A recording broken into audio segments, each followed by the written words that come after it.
we've got a very special guest with us in our Arkansas studio, the man, the myth, the legend. Who is? Ben Seewald. Let's go. Welcome to the podcast. You were in your 20s with 6 kids. Yeah, that's right. I was. Which is pretty young. You know, for a moment there, like whenever Spurgeon was born, she had some complications. Like for a second there, I was like, oh my goodness, is she going to die? I mean, there's the most special person in your life. And for all you know, you might be about to lose her. I remember watching your engagement. I just remember thinking, brother, you are not helping us. Like you're not well, doing us a favor. You want to know my secret? What's your secret? What's going on, guys? Welcome back to another episode of the Jinger Jeremy Podcast. And we've got a very special guest with us in our Arkansas studio. He is a man who got married as a boy. Oh, that sounds interesting. No. See, what do you mean by that? Because we're going with a theme of getting married young as a teenager. And we want to do a sort of biopic of the man, the myth, the legend. Who is? Ben Seewald. Let's go. Welcome to the podcast. Ben's back. Thanks for having me. Ben, how are you doing? I'm doing good. Yeah, it's been a busy week. Lots going on. Trying to catch up on sleep, you know. And I feel like that late nights and early mornings. So that could describe, going back to our theme, that could describe your life since you've been 19 years old and got married. A lot of late nights. You just jumped headlong into life itself. Do give us a little update of where you're at now, life with Jessa, and then we'll go back, walk down memory lane. Okay. So right now, I am pastoring a church in Springdale, Arkansas. So I've been there for coming up on 6 years now. It's going great. And Jessa and I have 6 kids. So little Edward, he's growing, he's chunking up. And and then George, he just turned 2. So we're super excited. We were celebrating his birthday earlier today. And just raising 6 kids. Yeah, that keeps us pretty busy, just all of their activities. But then beyond that, just spending time with the church and all the families and friends that we know there. And then here and there, we'll do stuff like travel, we went on vacation in September. And so, yeah, we have fun together. That's awesome. How long have you and Jess been married now? 11 years. Whoa. That's crazy. Well, I mean, it makes sense because y'all are a little ahead of us. Yeah. Mm-hmm. Got a couple years on us. That's for sure, because we're 9 years married now. Yep. That's wild. I've got a question. How old are you now? Just turned 30. Oh, wow. You're out of your 20s, brother. I know. With 6 kids. Yep. Impressive. You were in your 20s with 6 kids. Yeah, that's right. I was. That's not a feat that many people can accomplish. Are you doing the math now? I'm doing the math. Yeah. It's okay. Basically, yeah. Basically. Yeah, essentially. I mean, Edward, Okay. Little Edward. It's okay. Yeah, I mean, we jumped right in. So got married at 19.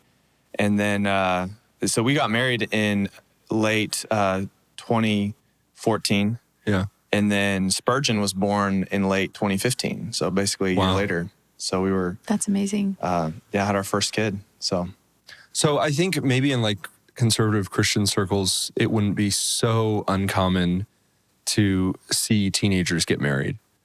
Like I'm working at the university, conservative Christian university, you'll have undergraduate students getting married. Now, it's not like so common, but you got married as a teenager. In your setting growing up, did you see a lot of people get married that young, or would you have been the youngest person you would have known to get married? And I say in your setting because obviously in the Duggar setting, I think it happened more frequently. Right? Yeah. Well, my side of the family, like both of my parents got married very young. So they were in their late teens when they got married. Oh, wow. So that's kind of like, I knew that as growing up. And that was always in my mind that, theoretically I could get all my ducks in a row and get married young if I met the right person. Right. And that's what I wanted to do. So I was like, well, my dad at 19 got married. I could do this as well. So yeah. That's super cool. So it's sort of like, having that vision. And then, of course, you mentioned Jessa. Like, her parents also got married young. So I think it was both. We'd seen it done. We were sort of familiar with the idea just in our own families. So yeah, I think that there's something to that, because when you see parents who they are, they fell in love super young and they've raised families, they've made it through that. Like, I think the world tells us that you can't do that you have to do all these other things first. And so, yeah, my parents, they were married at 17 and 19. Yeah. Which is pretty young. That would scare me a little bit with my own kids. I think all of us would probably be like 17, maybe not for like a girl, but she was ready to get married. And it's one of those things, right, where you look at it. So with your kids, they're not there yet. But would you be like, Spurge, like, that's not that far away, Ben. When you think about it. He's 10, so. That's insane. 7 years? Could be more than halfway there. Wild. I mean, yeah, it's wild. So, yeah.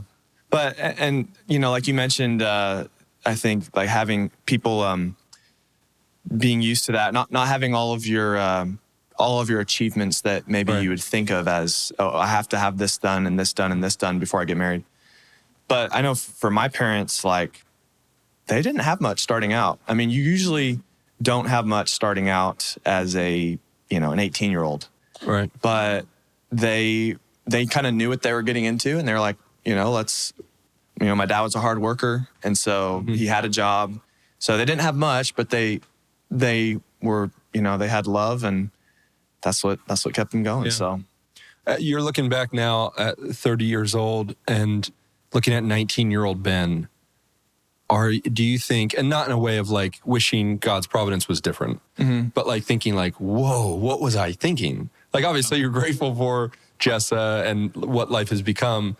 But as you look at 19-year-old Ben, does it seem like that was like a world away, like a lifetime ago? And like, man, or how have you processed that? Yeah. I mean, in some ways, yeah. Like you look back and in one sense, it seems like yesterday. And then also it's like, whoa, that was in a different house. That was, there was just different stuff going on at that season of my life. And yeah, it does seem like a long time ago, a different chapter, I suppose. So yeah, but I mean, I wouldn't, if I could go back, I wouldn't do things differently. Like I'm glad I got married when I did. Yeah. I wouldn't want to be like, well, if I could just add like 5 more years of single life, like, no, I really am thankful for that I got married when I got married. So. Yeah. That's awesome. Yeah. And so you graduated high school, and then how long after that time was it when you met Jess? Pretty much the next year. Because, yeah, I mean, I was graduated, 2012, and then met her in 2013. So. And were you doing any college stuff at that point, or were you just freshly graduated? Yeah, well, all through my senior year of high school, I was taking college. So, yeah, I was trying to get a jump on things. Get it done. That's smart. But I still hadn't finished college whenever we got married, of course. So, yep. I was, I just tell people like, I was finishing up like college courses on my honeymoon. Like, a lot sorry, of fun. babe, gotta do a little homework. Gotta write a paper, got some stuff to do. But, hey, we made it work though. Yeah, it's awesome. What's it like marrying or being married to Jessa Duggar? I mean, it's amazing. I mean, she is so incredible. Just today, she made a run to Lowe's or something, and she's buying some more lumber to build something else. I don't quite know what she's going to build yet. Sounds like a Duggar girl. You're going to show up after this like hour-long podcast. You're going to be home, and there's going to be an entire like room in the back of your house. Oh, yeah. That's just how she rolls. Yeah, she's amazing. I mean, so talented, so many gifts, and like she built bunk beds for our kids. Recently, her most recent build was she made this platform in the backyard so that the kids tree swing, they can jump off it and get more air, get more, just swing higher. So that's so awesome. Yeah, and then she's like, I think I might turn it into a little bit of a tree fort too. So like, she's awesome. She's such awesome wife, awesome mom. I'm super blessed. We want to take a break from this episode to tell you about Every Plate. We're in that season of life, maybe you are too, where our kids can be a bit of picky eaters. but not with Every Plate. These meals are delicious, and as soon as Jinger prepares them, they're wiped off the plate. Oh, yeah. And my favorite part is that they are shipped to your door. So all the ingredients are there that you will need to make an easy meal. And it has been a total game changer for our family. They're affordable. They're shipped right to your door. Like you said, they're delicious. If you're in that season of life where you're just busy, where you got kids, you got littles, Every Plate makes it so easy. Makes that meal planning next level, because I've always been bad at like scheduling out what I'm going to make. And I love that it gets us out of our rut of meals that I typically make. And so like the other day, we made like these homemade like fries. And I thought, oh, I should do this every single day. And then I had those recipes for later. And so I've done that consistently the past few weeks. So try Every Plate and get $2.99 per meal on your first box. That's an insane price. Plus 10% off for a month. Go to everyplate.com/podcast and use code GINGER299. Ginger299 to claim your offer. That's code Ginger299 at everyplate.com/podcast to get $2.99 per meal on your first box plus $10 off for first month. Ditch the dinner time dilemmas with Every Plate. We've got new furniture in the studio and it is comfortable. Yes, in fact, we do. We just had a guest and he sat down in this chair and went, oh, I like this. I'm telling you, Article is next level. Yeah.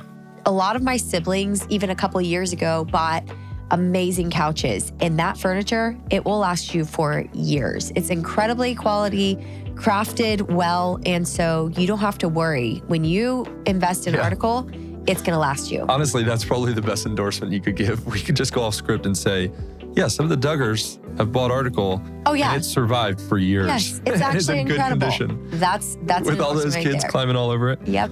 Okay, so Article is offering our listeners $50 off your first purchase of $100 or more. That's a great deal. To claim, visit article.com/ginger, and the discount will be automatically applied at checkout. If you go to article.com/ginger, that's article.com/ginger for $50 off your first purchase of $100 or more.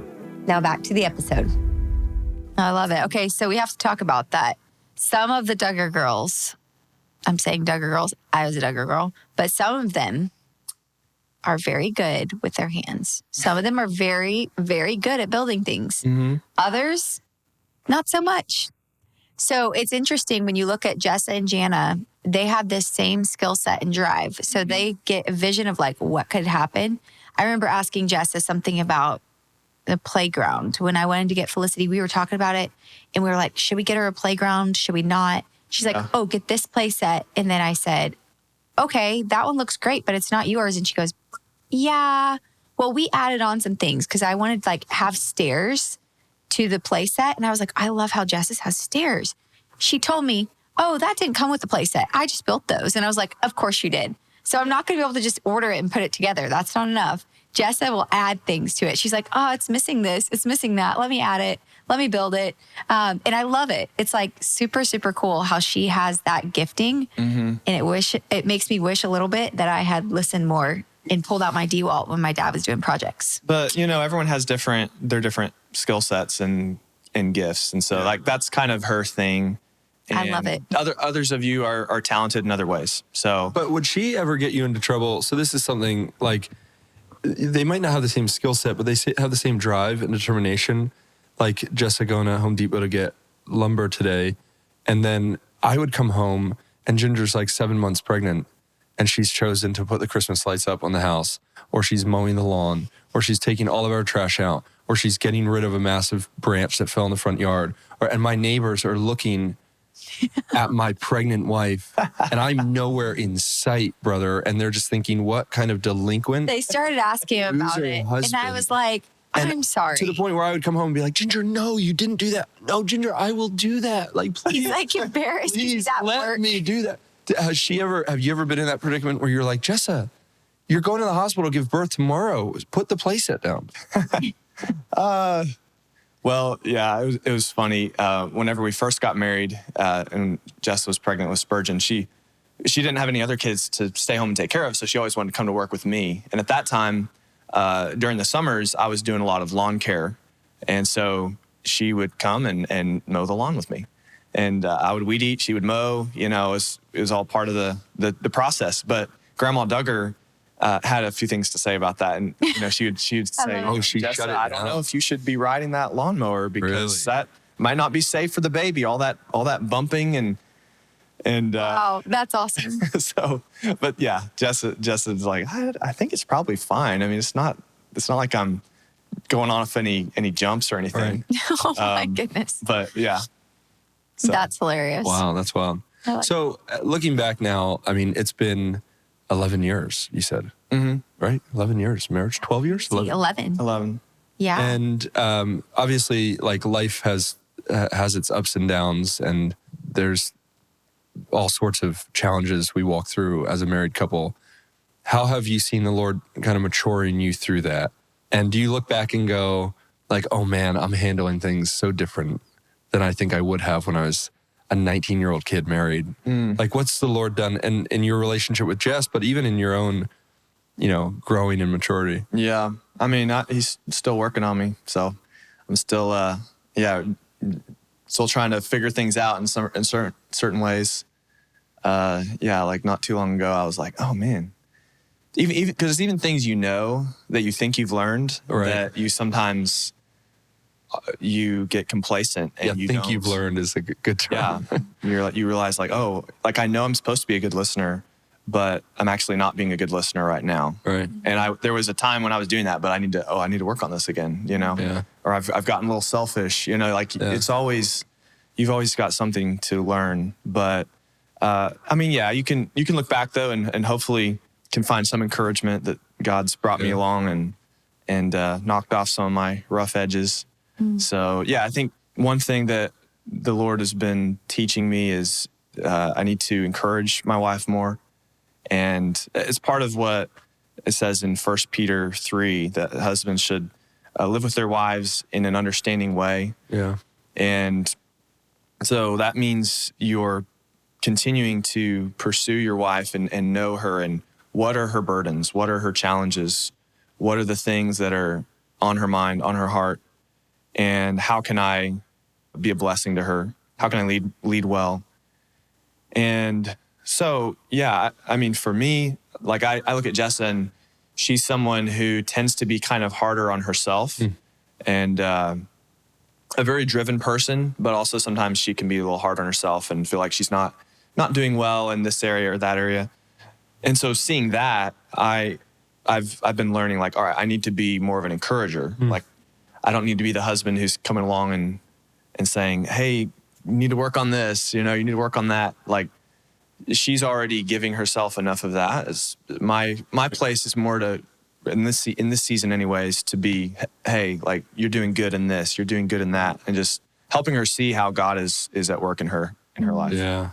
Yeah, that's so good. I think especially when you're in the little years where it's like you're just home and then you look around and it's like, wait, what am I doing? Like, you feel like you should be doing more. And that ultimately is a major thing that God's put in front of you that you can overlook. And so that's how it is for me, at least in this season.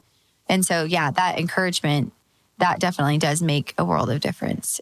And also, like I said, you might have kind of learned something at one point and then gotten complacent over time. I realized I was thinking the other day, one thing that I used to do, like when we were first dating, is I would write her letters and little notes. And I was like, I haven't done that in a while. That's an area that I've gotten complacent. So I sat down the other day and wrote her a note, and that meant a lot to her. But just things like that.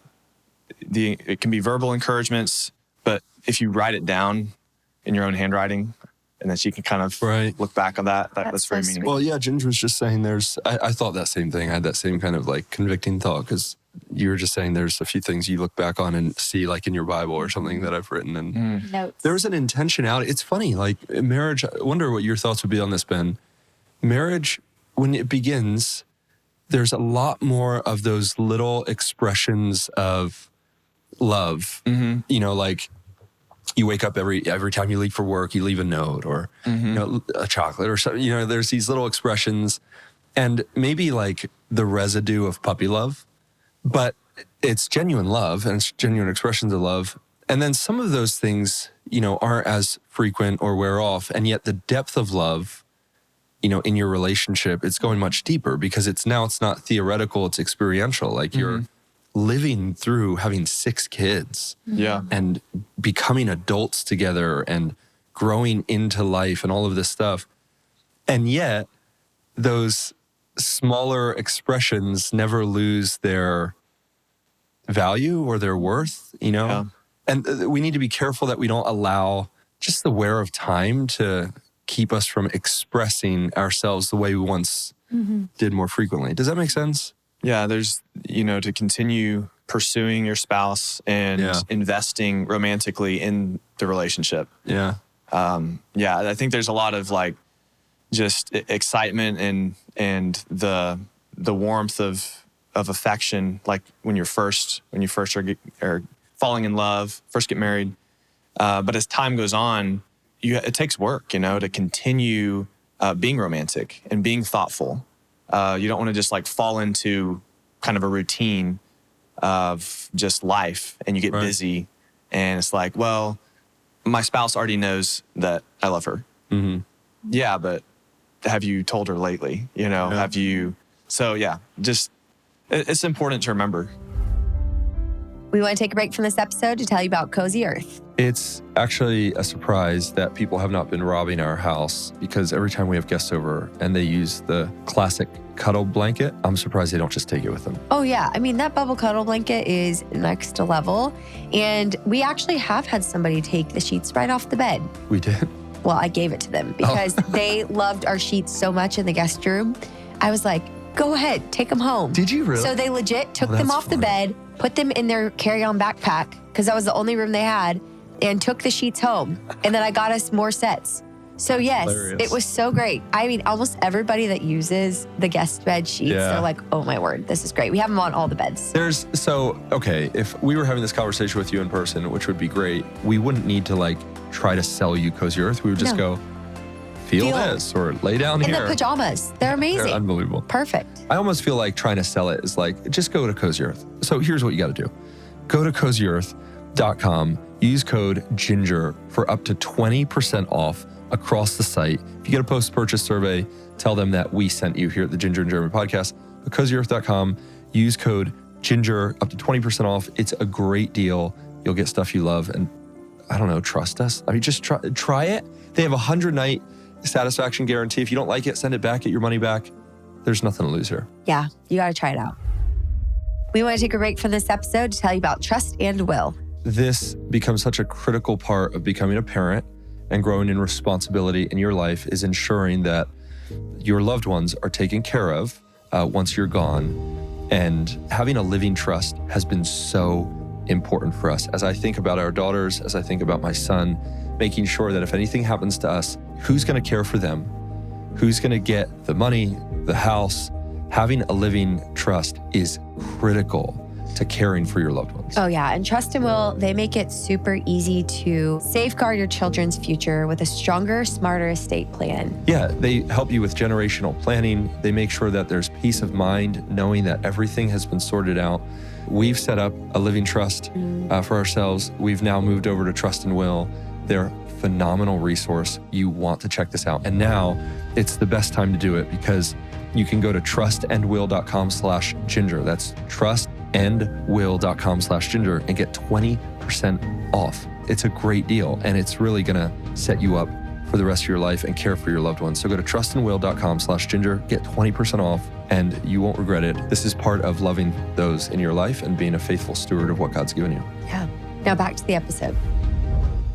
And how do you guys make time for like date nights, things like that? Do you prioritize that in this season, especially with Well, they got Duggar sisters. They can have. That's true. You do. You have that. Jordan and Jenny and Johanna. Of course, Mom Duggar. Yeah. Very Josie, willing to babysit for us. So sweet. So, but yeah, that usually allows us to get time. But sometimes, maybe they're out of town or whatever, and whenever that happens, we still try to take usually at least one night a week where it's like an at-home date and put the kids to bed a little early or at least consign them to their rooms, so you guys stay back there. We're gonna watch a movie or do something fun. and we'll pop popcorn, listen to our favorite podcast and go from there. So Love it. What's your favorite podcast? Right now it's The Dividing Line with James White. Right now, you mean the last 10 years of your life? Pretty much. He's like our grandpa, basically. That's so funny. That's sweet. Obviously, there's been a lot of push, like even in public thought about families and having families younger. Mm-hmm. I think for a long time that would have been like a weird conversation. There was this ethos of like, put that off. What's what are you glad? Why are you glad you got married at 19 years old? So one reason that comes to mind is that the reason that my parents have shared is them getting married young and then having kids young and raising their kids. And then now we're getting married and we have grandkids. Grandkids are coming and they're still pretty young and they still have enough energy to kind of go get out and do fun stuff with the grandkids. And so I think you get more of an opportunity. There's more of a potential for that opportunity with that next generation with the grandkids to just be more involved in their lives. Yeah. So that would be one benefit. I mean, it's different for different people, I'm sure. But I liked the idea of getting married young, just because, I wanted to kind of start life in a certain way. And that's kind of, not that you're not starting life if you're single, but I really wanted to start a family and just begin that aspect of my life. And so, yeah. Talk about ministry now. You're in full-time pastoral ministry. Is that where you're set to be? Like, do you see yourself ministering in pastoral ministry, maybe even here in Arkansas for the next 40 years?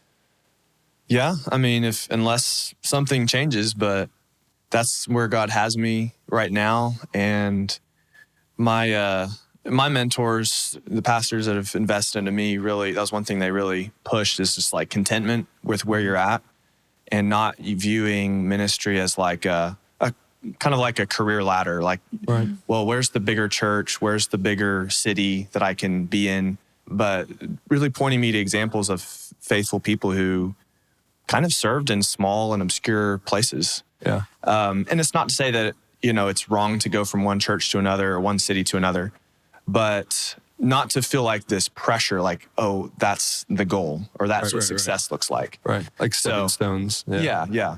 Because in ministry, success isn't all about like numbers all the time. But like, are you being faithful with where you're at? Are you content?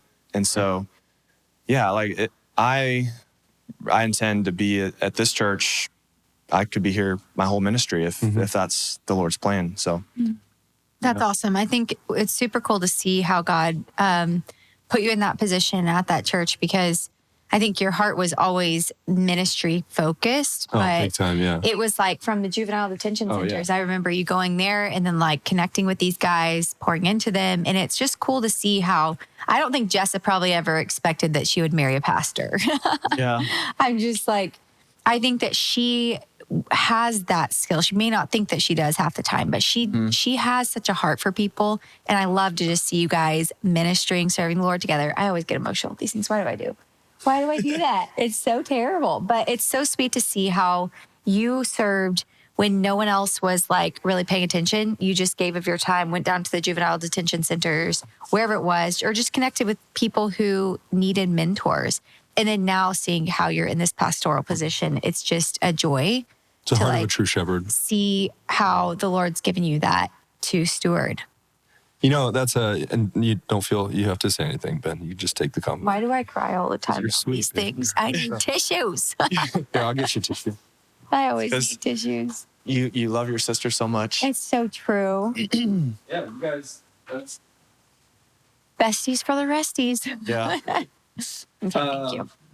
But, what's interesting is, well, it's not interesting. It's like, it's just a fact, is you see the things that we appreciate about you, Ben. Actually, Ginger and I just going to talk about you for a minute.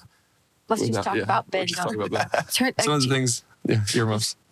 Some of the things we appreciate about Ben, though, is like what you're saying, the selflessness sensitivity. And we see that in ministry, but we also see that in the reality of, and I'm going to say something really shocking here, having kids is difficult. Like, it demands so much of you. I was being sarcastic about the shockiness. It shows you how selfish you are. You're constantly having to give of yourself at unexpected hours and unexpected ways.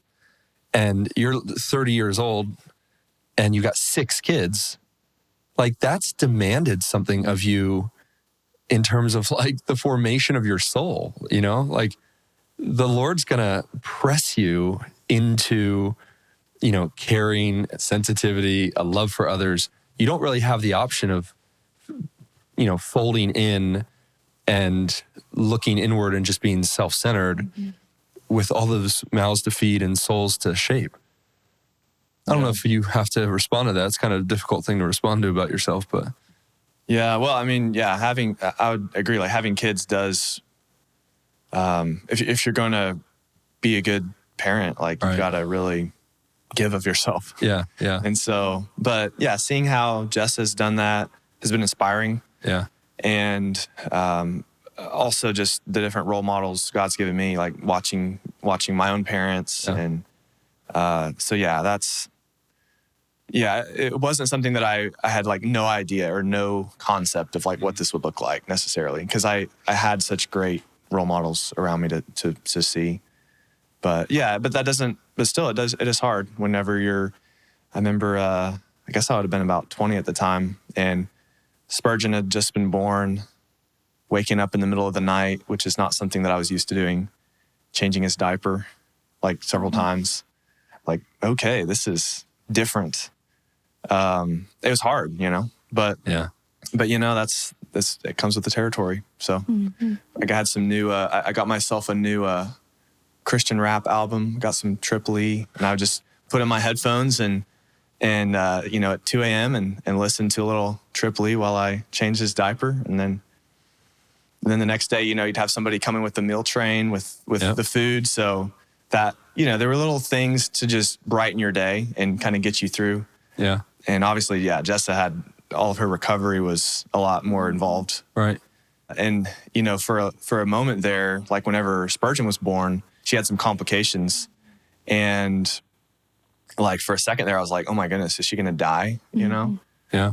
And so I think also too, just having everything in perspective, like I'm having to wake up at 2 a.m. to change a diaper, but my wife is still alive and got a healthy baby boy. Like, okay, I've got a lot to be thankful for. Yeah. Yeah. And that's hard enough for anybody, but it's hard, super hard thinking, wow, like you're newly married. This is your first baby and you had complications with the first, not just knowing, you know, like, oh, she's done this a million times, she'll be okay. Like that was really difficult and jolting. I could imagine, you know, like I could imagine because I was there, but I couldn't imagine your shoes as, you know, your wife and your son are there and you're like, what's happening? You know, even trusting God through that must have been such, like, I don't know, such a difficult thing too. Yeah. Yeah. Yeah. Cause there's the most special person in your life. And for all you know, you might be about to lose her. And so there's a lot of... How close were you to losing Jess? She lost a lot of blood. Like she had to have 2 transfusions when she got to the hospital. So, but it's just it was a pretty bad hemorrhage at first. So I don't know, like in medical terms necessarily, but from my perspective, just as a husband and like, oh my goodness, you know, the ambulance shows up and there's the unknown, the shock of all that, you know, it's traumatic. So, but you know, God got us through. And so just on the other side of that, it's like, man, got so much to be grateful for. What is the most rewarding thing about having kids when you're young? Being able to play tackle football, Ben. Yeah. Hopefully, like when I'm older. This thing is like I really don't have anything to compare it to, so it's hard. It's kind of a hard question to answer. You and your football, though, I'm like that has to be the thing. You can play tackle football with your kids. Yeah, it lets you be young raising them. Hopefully, I'll have enough strength when they're, you know, my size that we can sort of, tackle each other, wrestle a little bit, and have some fun with my boys. And but I don't know, it's great. I mean, just being a parent, period, is amazing. Yeah. So Okay, Ben, I have to talk about your health consciousness. Are you still on your health kick? What is your newest thing that you're obsessed over? Because you are so good at like finding some healthy trending things, and you just latch onto it, and it's your big deal. So what's your big deal right now in the health department? oh boy. So over the past couple years, John, your brother. Oh yeah. He was really into carnivore. Yep. Okay. And he was talking to us all about it. He actually got us on it for a little bit. We couldn't stick with it. How long do you do carnivore? Like a week. Wow, Ben. So we couldn't stick with it. I mean, Better than I've done. Better than Jeremy. He did it for, I did he like did it for 1 hour. Yeah. Yeah.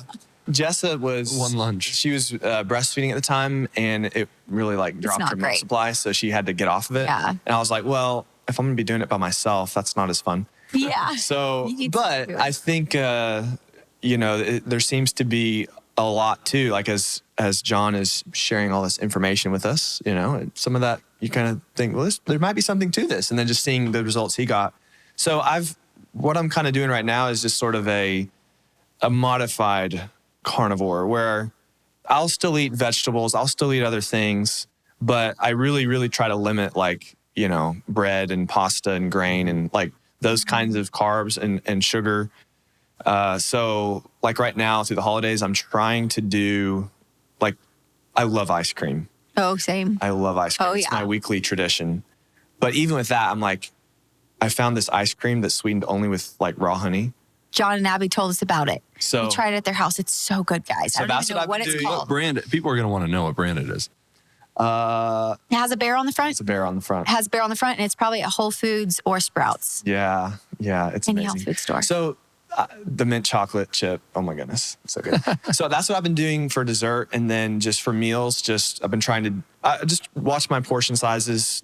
Mainly do a main course of just some meat, and then maybe a couple dried figs on the side, or a little bit of lentils or quinoa or something, That's awesome. and just try to Is it guard this? the portion size. That's the one. That's oh, the one. yeah. It's ice cream for bears. for That's why bears. we thought it was a bear thing. It was ice cream for bears. Yeah. Sweet That's with raw funny. honey. Oh, It's very wow. good. It's so I'll have to good. try it. Yeah. Oh, I've never tried Oh, it. I've had it. You didn't have it that day at John and Abby's. Hey, so a couple family members were giving me some insider baseball on Ben. Is it true they used to call you Benji Boo Boo? No, yeah. Yeah. That's true. My football teammates gave me that nickname a long time ago because they were all coming. We were all coming with nicknames for each other in the car on the way to practice, and they came up with different nicknames. And they're like, "Well, what are we going to call Ben?" And my sister was in the front seat, and she said, "Well, we call him Benji Boo Boo." And so, You're like, Wow. immediately my teammates latched onto that. Dude, And what they are just love sisters? calling their quarterback Benji Boo. Wow. that is hilarious. That's wild. You were wishing your nicknames. sisters were with you that day. Well, I'm changing your contact on my phone to Benji Boo Boo. I just need you to know that. Oh my goodness. Is it true that, so this is one of the realities of getting married as a teenager. Yeah. In order to buy an engagement ring, you had to sell your guitar. Yeah. Because I didn't have much savings in the bank at that time, so you gotta do things to make ends meet. But I'll tell you a really sweet story about that. I sold my guitar to a friend, Mark and Sierra, and then as a wedding gift, he gave my guitar back to me. Did he really? Yeah. No, I didn't know that. Oh, that's so sweet. So Wow. That's amazing. yeah. So How much did you buy it? How much did you sell it for? Can you tell us? I can't really remember. I think it was maybe 1,000 or something. I don't know. That's incredible. Wow. It wasn't much, but just Jess's ring was very beautiful. it helps. Whenever you're a 19-year-old and Yeah, big you time. don't have much in the bank. Mark, what a stud. Way to go, Mark. Gives it back. Little shout out there, Mark Dominguez. That's Wow. Hey, anything to help you along the way, Yeah. It'll help from a Good friends, man. I tell you what. amazing. That's so sweet. I love it. Ben, that's really cool, man. It's good to do like a little, like I said, biopic of A little catch up, Ben Seewald. Were you the first? Did Derek get married before you? Mm-hmm. Like a month or two? Let's see. I think they got married sometime in the summer. We were in November. So yeah, like maybe a few months. So. Yeah, I didn't know if you were the first brother-in-law. Yeah, not quite, but I may have been the first. Well, so Jessa was like the first Duggar girl to. She and Jill started their courtships right about the same time. Got it. I may have been like just a month early or something, but it was like we were pretty much right at the same time. I can't remember the exact timeline. So I remember watching your engagement, and yours was with Jessa was like the what do you call it, scavenger hunt, right? Yeah. Okay, so you'll have to tell us about the scavenger hunt, but you employed like an airplane and all this.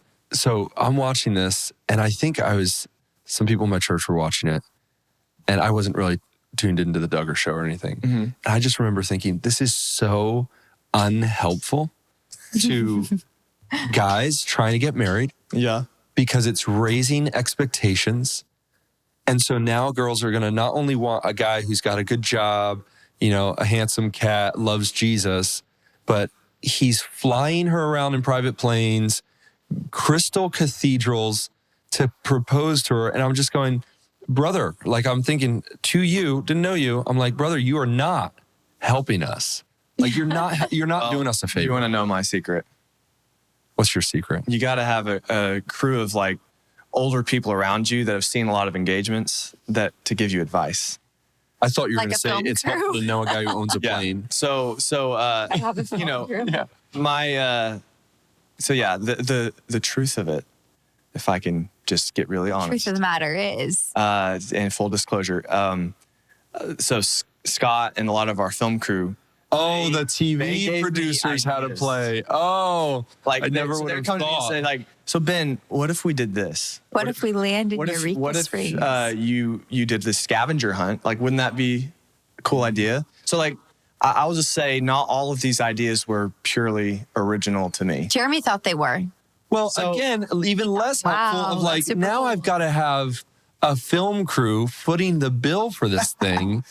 Well, I think what the lesson could be is, I think a girl wants your own sincerity. So like, don't just, make it your own. Personalize your engagement needs to be from your heart. Yeah. But it's also not bad to ask some other people like, man, I'm having a hard time thinking of ideas. Sit down with some friends and maybe if you're not like the most romantic guy, like maybe sit down with some of her friends and, maybe watch a lot of romance movies and get some ideas. Like, smart. Hey, so what do you think? What kind of engagement would she like? Yeah. Like, what are some fun ideas? And, That way you don't make it a big fail. You don't want a big fail. That's right. That's right. Advice on dating and marriage from young Ben back in the teenage years. I mean, at that age, like you hardly know what you're doing, Yeah. But it was really special. Young love. Well, it's turned out great, and you guys are doing well. We love you, bro. Thanks for hanging out and blessing us with some stories. And I think our friends of the podcast will really enjoy this. They'll get to know Benji Boo Boo a bit better. Well, it's always fun chatting with you guys. All right, guys. Well, thanks for hanging out for another episode. We out here in Arkansas. Hanging out here in Arkansas? Oh, yeah. We out here. Arkansas. I like it. Thanks for tracking along. Make sure you subscribe so you can be updated. And we will see you next week.